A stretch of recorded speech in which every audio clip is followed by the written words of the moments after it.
I guess what I'm trying to emphasize here is there's something fundamentally different about what's going on now versus. I disagree. I mean, I knew that is what you were saying, but I mean, I feel it's necessary that I remind people of the civil rights movement and of the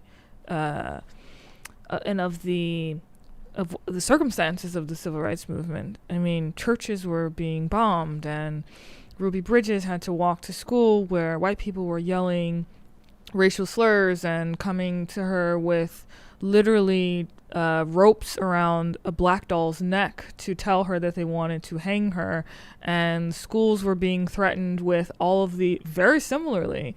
And so I disagree with this notion that woke fervor is somehow radically different from, say, the things that were happening during segregation in the Jim Crow South. I mean, I think it's just not objectively true.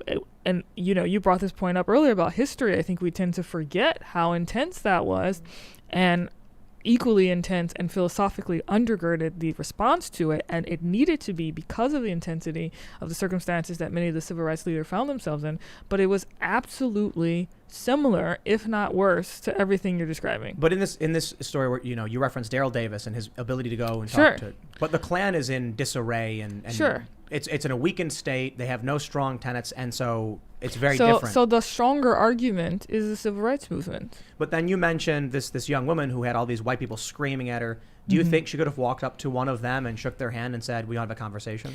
I don't think that the proper thing to do strategically is to try to go shake, like when people were protesting segregation in the Jim Crow South, they weren't going up to white supremacists to try to shake their hands. No, I mean, like, if she went to a white rally, like a Klan rally, and they were saying, "Don't allow you to." No, because I'm saying that at that time, the circumstances were similar to what you're describing with Antifa.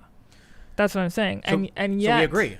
Yes, but you said it's very hard to persuade. You said it's very hard to persuade these kinds of people. But I'm saying the civil rights movement, the philosophy of the civil rights movement, understood that what was at bottom fundamentally of what these racist people were doing, was a vapid lack internally that they were projecting onto the other. And so the entire point of the nonviolent movement stemmed from this understanding that even as I protest you, I know that you are my brother and that you are my sister, and I'm not going to do you harm. That moved the culture fundamentally, not only because of the visuals of that, but because, again, the philosophy was deeply spiritually rooted.